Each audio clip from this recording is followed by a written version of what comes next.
hermanos, y de alguna forma voy a extender un poco la información que se dio respecto de nuestro regreso al templo. ¿Por qué regresar al tiempo? Debo yo decir, y voy a dar una respuesta porque más de alguno se habrá preguntado, y sobre todo si le está gustando quedarse en casa. ¿Por qué regresar al templo? Les voy a decir porque del mismo modo que Jesús, nuestro Señor, nos manda a ir y a ser discípulos en Mateo 28, 19, nos exhorta a no dejar de congregarnos, o sea, nos ordena a congregarnos regular, constante y permanentemente en Hebreos 10, 25. Porque congregarse es motivo de alegría para todo cristiano saludable. Salmo 122:1 dice: yo me alegré con los que me decían, a la casa de Jehová iremos. Porque así como salimos en busca del pan material, debemos hacerlo para buscar el pan espiritual. Mateo capítulo 4, versículo 4 dice: escrito está, no solo de pan vivirá el hombre, sino de toda palabra que sale de la boca de Dios. La cuestión o la pregunta: ¿por qué regresar al templo ahora?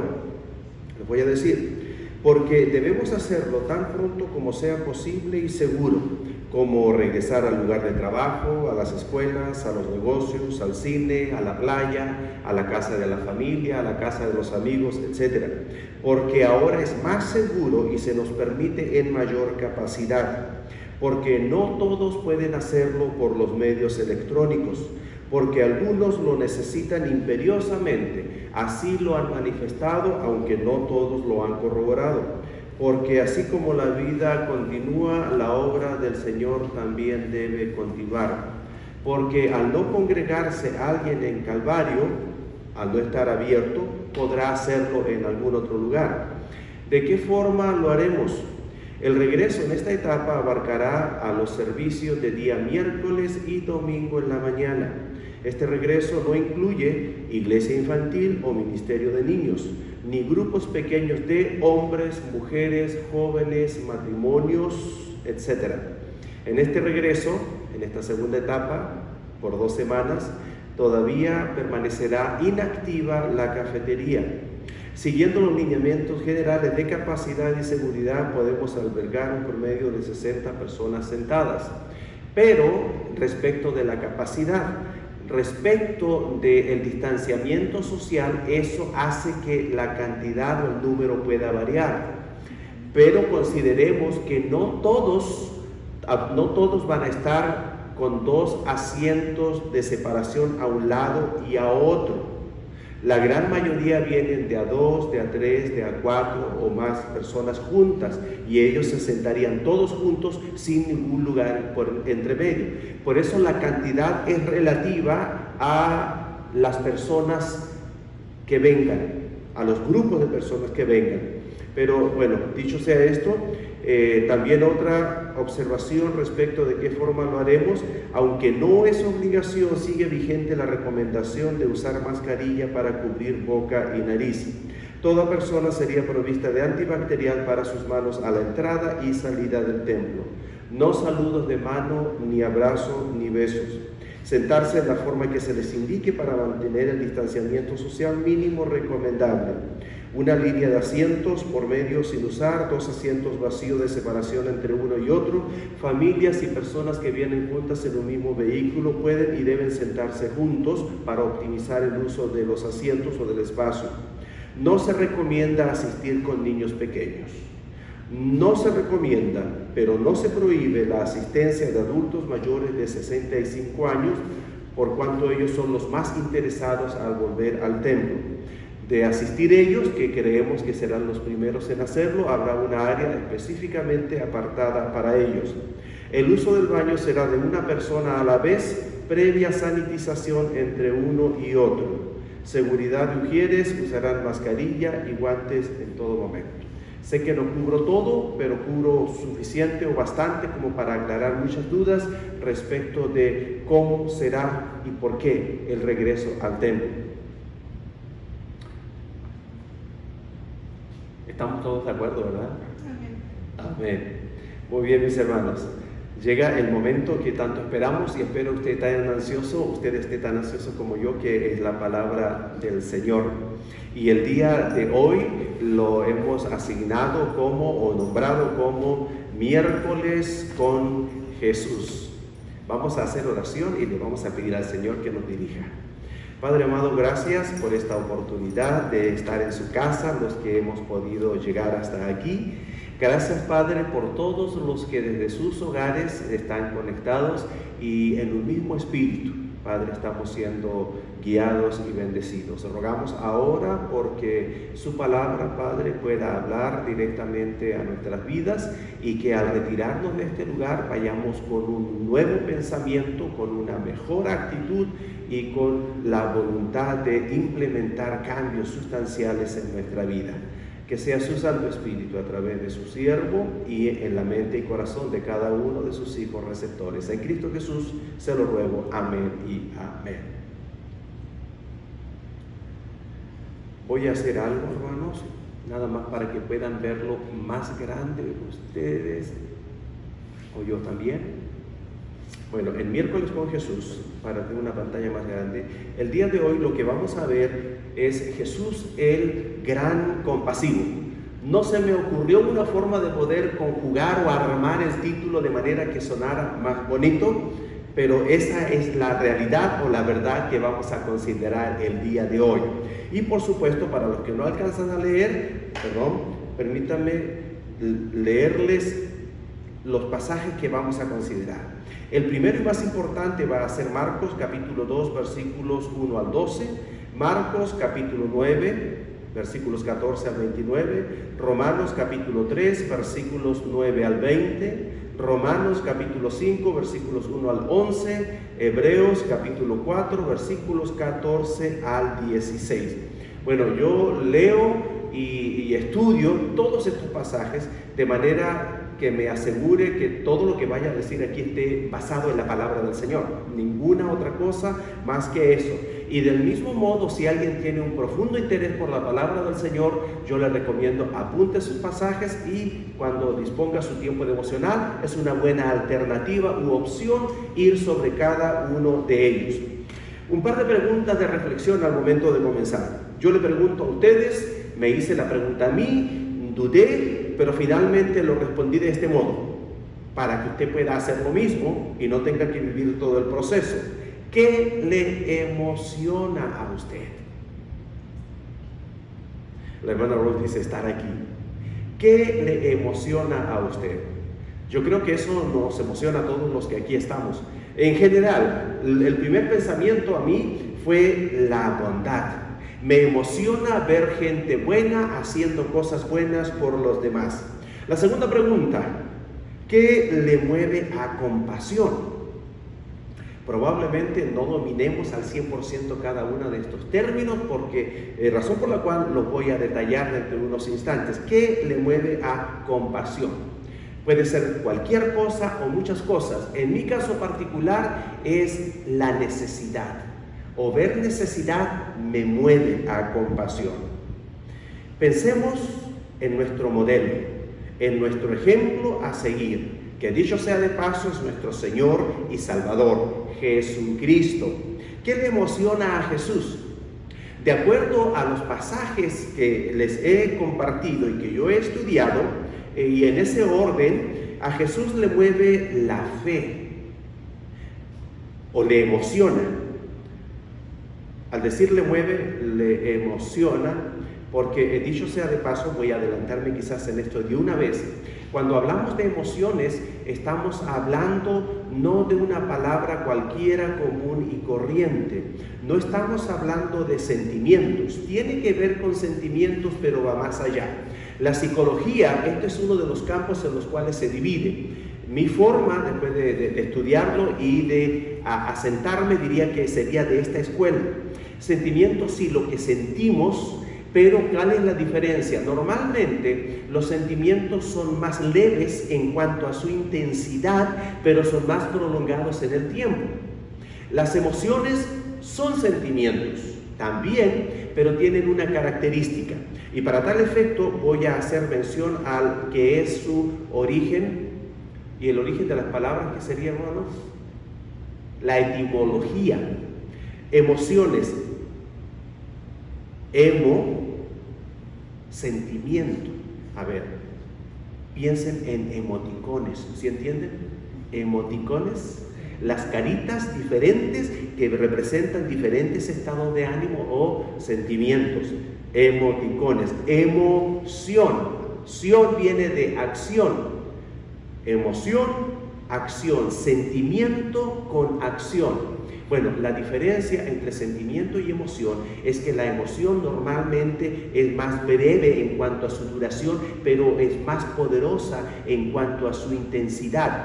Y todavía más, va más allá. Tiene otra característica especial y es que a la persona la mueve a la acción.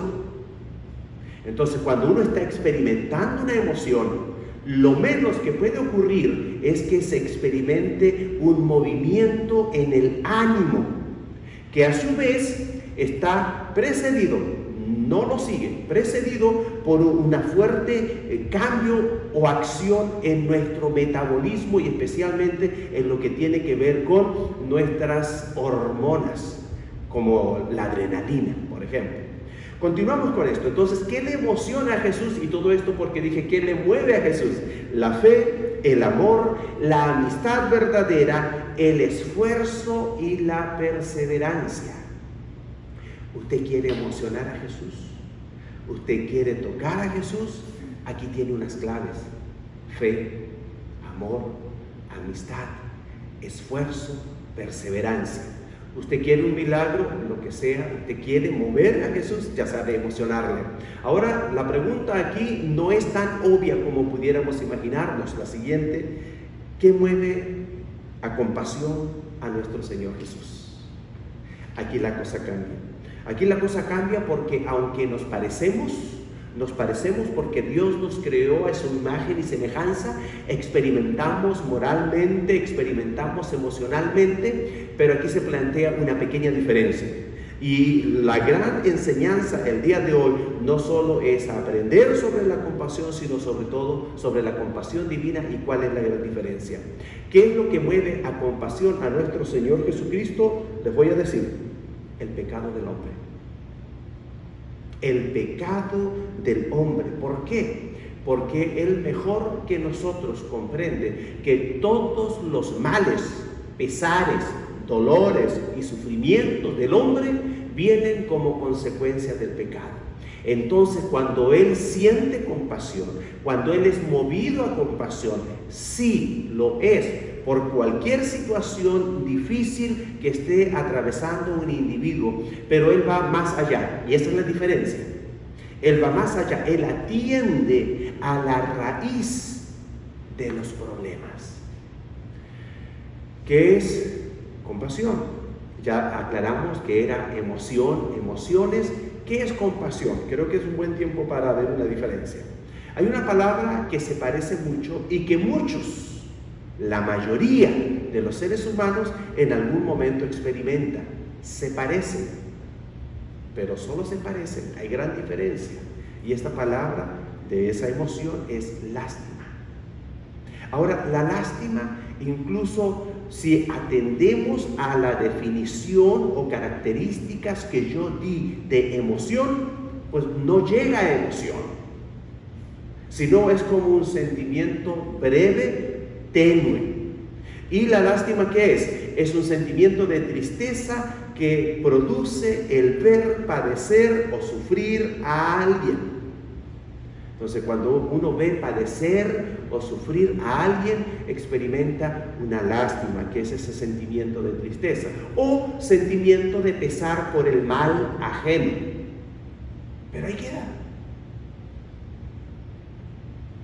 Compasión es sentimiento de tristeza que produce el ver padecer a alguien y que impulsa, mueve a aliviar el dolor o sufrimiento de esa persona, o a remediar su mal, o incluso a evitarlo. Entonces, cuando alguien tiene compasión, no solo va en auxilio para aliviar o para remediar el pesar, el mal o el dolor de alguna persona, sino que incluso la compasión mueve al individuo a hacer algo para evitar que le suceda algo malo a otra persona. Por ejemplo, los padres no solo tienen amor, sino que tienen mucha compasión por los hijos. Y están siempre ahí advirtiéndoles y diciéndoles, porque no quieren que sufran. Bueno, los amigos sienten mucha compasión por los amigos verdaderos, y los aconsejan y les advierten para que no vayan a cometer error. Esos son los verdaderos amigos, para que no vayan a cometer algún error, para que no vayan a tener una mala experiencia, para que no vayan a sufrir innecesariamente. Cuando le dice el amigo, mírame a mí, yo ya viví, yo ya lo sufrí, yo ya lo pasé, yo no quiero por nada del mundo que a ti te pase aquello. Es una forma de compasión anticipada o hacia el futuro. En Mateo el capítulo 9, versículo 36, nos dice que al ver a la gente, nuestro Señor Jesucristo sintió compasión de ellos porque estaban cansados y abatidos como ovejas que no tienen pastor. Esta imagen ya es tercer miércoles que la utilizo porque es nuestro Señor Jesucristo sintiendo compasión por la gente. Vamos a comenzar el tema con algunos puntos. El primero, tengo más versículos. El primero, ya les aviso, será la compasión, emoción divina.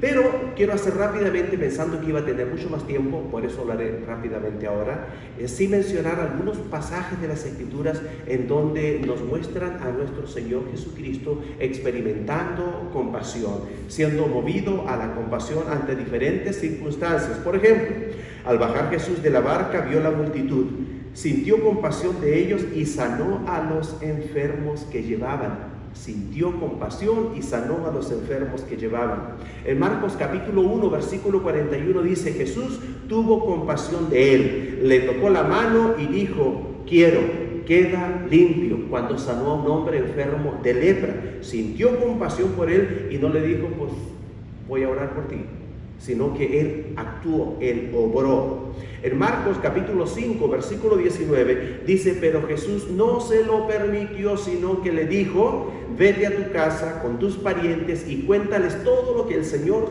te ha hecho y cómo ha tenido compasión de ti. Esto se lo dijo al endemoniado gadareno o de Gádara. Tuvo compasión de él y le liberó de aquellos demonios. En Marcos capítulo 6, versículo 34 dice, al bajar Jesús de la barca vio la multitud y sintió compasión de ellos, porque estaban como ovejas que no tienen pastor, y comenzó a enseñarles muchas cosas. No los dejó ahí ni los mandó a la sinagoga, sino que ahí inmediatamente comenzó a enseñarles muchas cosas. Marcos capítulo 8, versículo 2 dice, siento compasión de esta gente, porque ya hace 3 días que están aquí conmigo y no tienen nada que comer. Y nuestro Señor Jesucristo, movido a compasión, proveyó el alimento. Lucas capítulo 7, versículo 13. Al verla, el Señor tuvo compasión de ella y le dijo, no llores. Esto fue a una mujer que iba en el velorio o en la procesión donde llevaban el cadáver de su hijo y se lo regresó. Entonces, hermanos, la compasión es una emoción poderosa y santa. Es una compasión, la compasión es prima hermana del amor, y todavía más, yo digo, es una emoción divina. Y nuestro Señor Jesucristo la experimentó de una forma muy especial, y Él quiere que nosotros hagamos lo mismo. El primer pasaje a considerar, bueno, es el único en realidad que vamos a considerar de todos los que yo les mencioné al principio, se encuentran en Marcos capítulo 2, versículos 1 al 12. No lo voy a leer completo, iré sobre los versículos clave, pero resumo de qué se trata, porque de otra forma no tendríamos el contexto. Se trata de aquella vez en que nuestro Señor Jesucristo sana a un paralítico. Un paralítico que tenía carisma y tenía buenos amigos. 4 de ellos deciden ayudarlo y lo cargan para llevarlo a nuestro Señor Jesucristo, que estaba en una casa enseñando. La casa estaba llena a más no poder y ellos no iban a poder ingresar ahí. Decidieron, vamos a hacer algo arriesgado, algo peligroso, incluso algo que nos va a traer consecuencias. Se subieron al tejado de la casa. Abrirlo posteriormente no era muy difícil, no era como los tejados que tenemos nosotros ahora, sino más bien eran como ramas cruzadas con hojas y un poco de barro o de lodo seco. Así que no fue algo muy complicado. No fue limpio, pero ¿cuál era el riesgo? El riesgo es que sí podían caer y pasar para abajo. O todos, o por lo menos el enfermo que llevaban, y lo iban a dejar todavía peor. Hay algo que no sé cómo se habrá resuelto, pero ellos también se exponían a una demanda de parte del dueño de la casa por el daño que ocasionaron en el techo. Y permítame decirle que las leyes judías eran muy claras, muy específicas y muy estrictas. Eso quiere decir que cuando yo digo que enfrentaba la posibilidad de una demanda, no es una hipótesis mía, sino que era una realidad posible, perfectamente posible, porque las leyes lo permitían. Y es en ese contexto cuando ya descienden al amigo paralítico en medio del grupo, me imagino, frente a nuestro Señor Jesucristo, que Él dice así. Al ver Jesús la fe de ellos, dijo al paralítico: hijo, tus pecados te son perdonados. Voy a destacar lo siguiente porque luego lo haré en otra parte del mismo versículo. Al ver Jesús la fe de ellos, fue movido, sintió él compasión. Entonces, de aquí yo me baso para decir que la compasión es una emoción divina, que la divinidad, que Dios mismo, que el Hijo, que Jesucristo experimentó, fue tocado o alcanzado por ella. Digo esto porque hay todo tipo de opiniones y hay personas que dicen: no, eso es para los débiles, o eso es solo para las mujeres, o eso es solo para los papás. No. Es una emoción que todo individuo, que todo ser humano experimenta o puede experimentar, pero que los creyentes, los hijos de Dios, no voy a decir ni que es una obligación ni que es un deber, pero en el caso de ellos, en su ADN espiritual debe estar ahí perfectamente registrado. Razón por la cual es lo más lógico y natural que un cristiano que experimente y que sea movido a compasión. Lo antinatural y lo ilógico es que un cristiano o que los cristianos o que la iglesia no sienta compasión por su propia gente o por el prójimo. Entonces la emoción es esa emoción divina. Fe para acercarse a Jesús. Ellos querían mover a compasión a Jesucristo. Ellos habían escuchado y sabían lo que Él hacía y de lo que Él era capaz. Pero mucha gente lo supo, se enteró porque vio, porque escuchó, pero no todos obraron, no todos tuvieron la misma fe. Ahora, me llama a mí aquí la atención, nuestro Señor Jesucristo en un principio habla a ellos como a un bloque, como a un grupo, como a un cuerpo, y después o posteriormente se dirige al paralítico como a una sola persona. Bueno, eso nos muestra de que efectivamente ellos eran un grupo o un equipo que actuaron al unísono, perfectamente coordinados y sobre todo con un mismo corazón y con una misma voluntad. Para cargar a una persona adulta no es cosa fácil. Para cargar con esta persona no sabemos cuánta distancia antes de llegar o de haber llegado a esa casa. Para subirla y luego arriba de ayudarle a descender sin que se les cayera, definitivamente ellos tenían un mismo espíritu, un mismo corazón, una misma voluntad, pero también y sobre todo una misma fe. Recuerden, nuestro Señor Jesucristo se emociona cuando ve fe. Lo acabamos de ver recientemente. Cuando él vio fe en el centurión, como no la había visto en todo Israel, él no solo se emocionó, sino que ni se asombró, sino que dice, se maravilló. Fue tan, pero tan tocado en su corazón que él simplemente dijo la palabra para que sanara su siervo. Entonces, si nosotros queremos mover a compasión a Jesucristo, no hay un sucedáneo. Eso quiere decir que no hay un sustituto. La clave es una sola para comenzar, la fe. Y nuestro Señor Jesucristo la vio en ellos. ¿Dónde dice esto? Y como no podían acercarse a él a causa de la multitud, descubrieron el techo de donde estaba y haciendo una abertura bajaron el lecho en que yacía el paralítico. En Marcos capítulo 2, versículo 4. Estamos viendo en el capítulo 2 de Marcos. Ellos tuvieron fe. Ahora, no basta inspirar lástima para recibir compasión. Hay quienes claman y Señor ten compasión, y Señor ten compasión, y Señor ten compasión, y Señor ten compasión de mí. Están diciendo eso para inspirar una lástima, pero para mover a la compasión a Dios y a nuestro Señor Jesucristo tiene que haber fe. La fe es un tema más complejo en este sentido, pero ¿qué significa fe? Significa no solo creer, sino que tener una fe viva significa una fe activa, significa una fe obediente. Eso quiere decir que hay que estar en comunión con Dios a través de nuestro Señor Jesucristo, creyendo, sabiendo o conociendo y obedeciendo su palabra.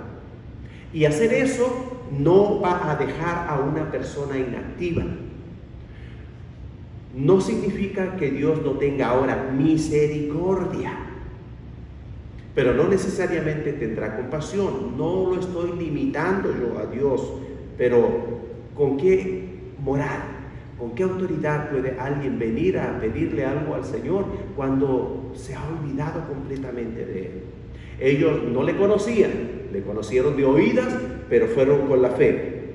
No había un pasado que cuestionar o que analizar o que evaluar de parte de nuestro Señor Jesucristo antes de ser movido a compasión, sino una sola cosa, la existencia de la fe. Hay que tener fe. Cualquiera que se acerque a Dios tiene que hacerlo con fe y acercarse a la persona correcta. Bueno, esto hablando en general y hablando de Dios, bueno, Dios, Jesucristo, el Hijo de Dios, el Espíritu Santo. A Dios en cualquiera de sus formas de la Trinidad.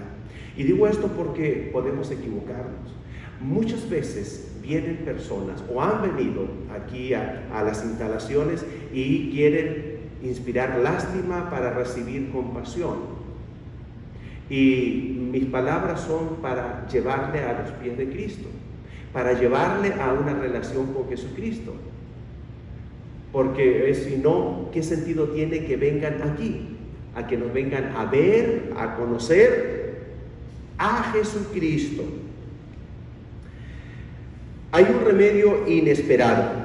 Hay un remedio inesperado. Ya sabemos nosotros por qué iban ellos ahí y sin embargo, ¿qué fue lo que recibieron?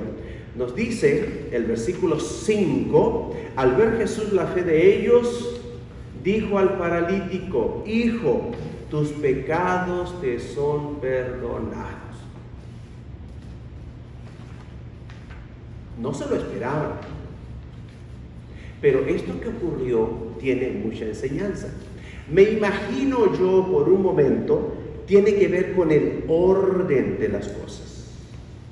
Con el orden. Si usted va a hablar con alguien y sobre todo si es para solicitar un favor, un permiso, etcétera, etcétera, y usted llega pidiendo sin siquiera saludar, ¿cómo cree usted que le va a ir? Pues no muy bien. Diríamos nosotros, ya partió mal. Bueno, hay un orden que nosotros también tenemos que respetar con nuestro Señor Jesucristo, como ya lo mencioné, con Dios, que es la fe. Y Dios o Jesucristo nuestro Señor obra también en un orden del mismo modo.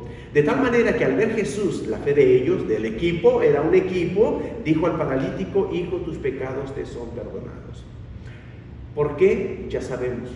Porque Él sabe exactamente cuál es el verdadero problema, el mayor problema, al cual hay que atender primeramente y debidamente, porque todo lo demás se solucionará paulatinamente.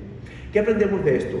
Que Jesús no siempre, y usted debe saberlo y estar preparado, Jesús, Dios el Padre, no siempre nos da todo lo que le pedimos. Pero, interesante, Jesús siempre nos dará lo que realmente necesitamos. Jesús es generoso y siempre nos da todavía más de lo que pedimos. Y además Él agrega que todas las demás cosas vendrán por añadidura. El remedio inesperado, y para que usted no lo tome por sorpresa, cuál sea su situación, cuál sea su problema, qué es lo que le ha pedido al Señor, no se sorprenda con lo que Él le vaya a dar, pero sí sepa que Él siempre le va a dar lo que usted necesita, más de lo que necesita. Dios es glorificado. ¿Qué ocurre aquí? Definitivamente lo que ha ocurrido no solo es la expresión de la compasión que experimentó nuestro Señor Jesucristo por aquel hombre paralítico y por la fe del equipo, sino que, y ese es el principal propósito de los milagros, que Dios sea glorificado. Y los milagros no siempre son cosas así de espectaculares. Lo que es más, nosotros debemos estar preparados y dispuestos y preparados para hacer un milagro en la vida de cualquier persona. Yo les platiqué una de mis últimas experiencias y el milagro que Dios me hizo a mí. Mi experiencia fue de dar simplemente unos dólares a un hombre que estaba en la calle. Pero esos dólares para ese hombre fueron un milagro. Y luego que se acercara otra persona e hiciera lo mismo, el milagro creció. Y después de que él estaba pero incrédulo, con hastío y fastidio, casi no queriendo ni creer ni reconocer a Dios, porque no fue fácil para mí decirle, primero que todo yo bendecirlo de palabras, y después que él incluso me bendijera a mí. Y esa fue una parte que no platiqué, pero sí, el diálogo en realidad sí fue mucho más largo. Pero lo más importante de todo es que hubo un diálogo largo, la situación no fue fácil y ocurrió un milagro, no fue algo espectacular. Lo espectacular fue para mí que cambiara la denominación de unos billetes o hiciera aparecer un billete. Para él fue algo tan simple como unos pocos dólares, pero iba a significar su comida, su cena de esa noche.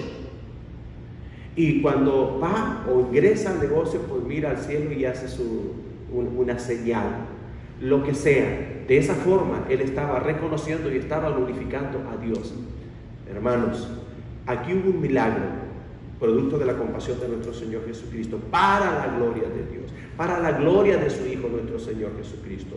Nosotros debemos estar dispuestos y preparados para hacer o hacer el milagro de alguna persona. Dice el pasaje, entonces él se levantó enseguida, el paralítico que había sido, y tomando su lecho salió delante de todos. De manera que todos se asombraron y glorificaron a Dios, diciendo, nunca hemos visto tal cosa. Recordemos, en este punto, Dios es un Dios compasivo, amoroso, misericordioso, todopoderoso, compasivo. Cuando somos compasivos, recordemos que reflejamos el carácter de Jesús. Cuando somos compasivos, recuerden que estamos trayendo gloria a Dios, gloria a Jesús. Finalmente, compasión de la familia del amor, o sea, emoción de la familia del amor. Porque es interesante el versículo, y escogí el más conocido de todos. Nos dice Juan 3:16, porque de tal manera amó Dios al mundo, que ha dado a su Hijo unigénito, para que todo aquel que en Él cree no se pierda, mas tenga vida eterna. Permítame recordarles por un instante la definición de compasión. Y aunque aquí nos está hablando de amor implícitamente nos está hablando de la compasión. Compasión, sentimiento de tristeza que produce el ver padecer a alguien y que impulsa a aliviar su dolor o sufrimiento, a remediarlo o a evitarlo. El hombre no está consciente del todo de cuál es su verdadero y gran problema, el pecado y las consecuencias de él. No solo todos los males terrenales que se puedan experimentar, sino también la eternidad en el infierno como consecuencia de sus pecados y de no haberse arrepentido ni recibido a Jesucristo o el regalo de Dios. Entonces, cuando viene Dios o aparece en la escena del mundo de esta manera, dice: ha dado a su Hijo unigénito para que todo aquel que en él cree no se pierda, mas tenga vida. Lo que quiere hacer es evitarles un dolor eterno, una consecuencia nefasta eterna. Compasión. Por eso digo, compasión es una emoción de la familia del amor. Para darnos solo con decir una palabra, nuestro Dios puede darnos todo con decir solo una palabra, pero Él tiene compasión aún más allá de eso, y lo más importante es que Él ha decidido darnos salvación. Pero para darnos salvación tuvo que dar a su Hijo. ¿Qué significa esto también? Que la compasión, con todo lo noble, hermoso y bello que es como emoción o sentimiento poderoso que nos mueve a la acción para ayudar a librar o a aliviar o a reparar el dolor del prójimo, con toda su hermosura, con toda su belleza, debo decir que tiene un costo. Y ese costo va a significar a veces quitar dinero de un bolsillo, a veces cambiar de dirección, a veces dar tiempo. Puede significar cualquier cosa, muchas cosas, pero entiéndase bien, hay un costo. Y esa es la razón por la cual no mucha gente es compasiva, no experimenta compasión, experimenta lástima, sentimiento superficial, efímero de pesar por el dolor ajeno, pero ahí se queda y ahí muere. Ahora nosotros como cristianos, como hijos de Dios, estamos llamados a experimentar compasión. Mateo 5:7 nos da una promesa maravillosa y que yo traje para ustedes. Dice: dichosos, felices, bendecidos los compasivos, porque Dios tendrá compasión de ellos. La pregunta final para meditar: ¿experimenta y practica compasión a menudo?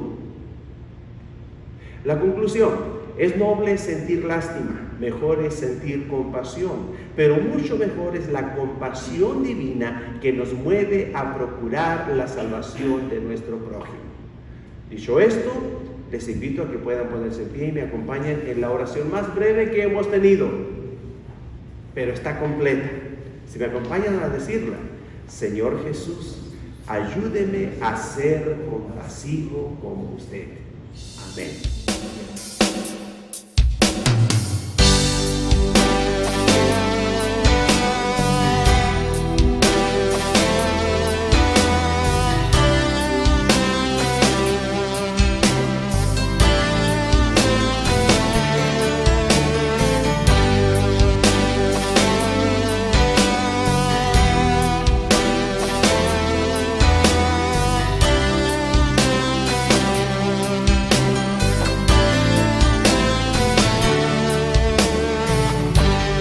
Vengo a ti, guíame, santifícame en ti.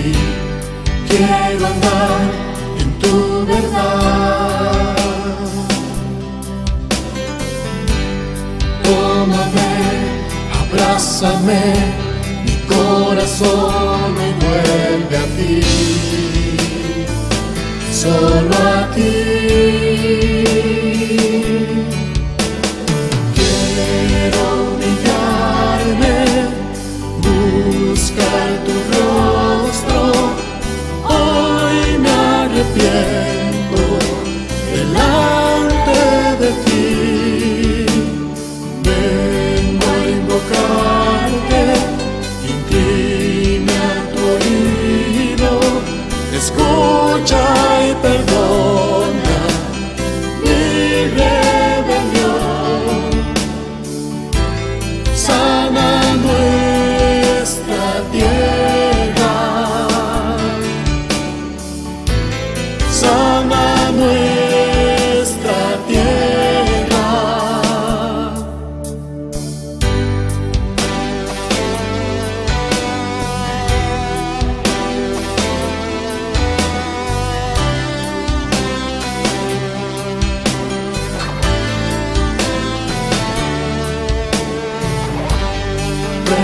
ti, guíame, santifícame en ti.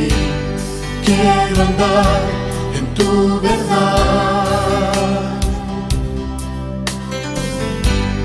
Tómame, abrázame, mi corazón me vuelve a ti, solo a ti.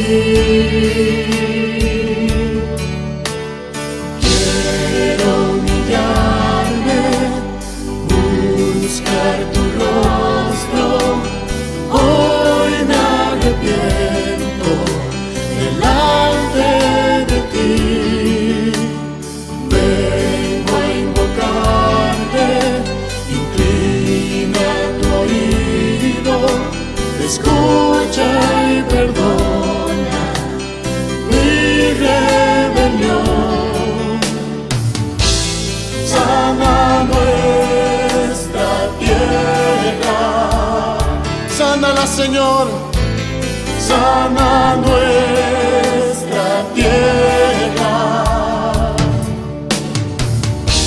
Escucha hoy mi oración. Levanta tu voz y clama al Señor con un cántico nuevo, porque dice el Señor: si se humillare mi pueblo, sobre el cual mi nombre es invocado, y oraren y buscaren mi rostro, y se convirtieran de sus malos caminos, entonces yo iré desde los cielos y perdonaré sus pecados.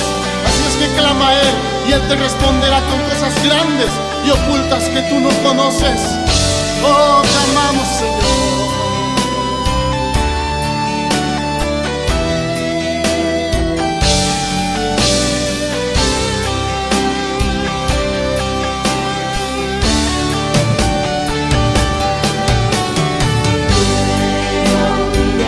Vengo a humillarme,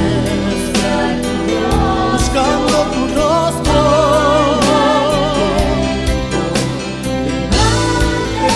Delante de ti,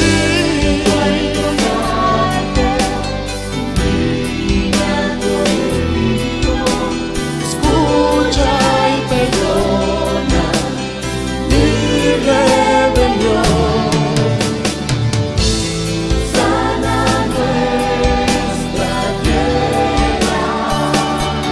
Sánanos, Jesús. Sana nuestra tierra. Sánanos, Señor. Sana nuestra tierra. Sana nuestra tierra. Sana nuestra. Dios de milagros, Dios de prodigios, Dios de sanidades, perdona nuestros pecados, perdona a tu iglesia, Señor. Hemos aquí delante de ti, te amamos, Padre. Sana nuestra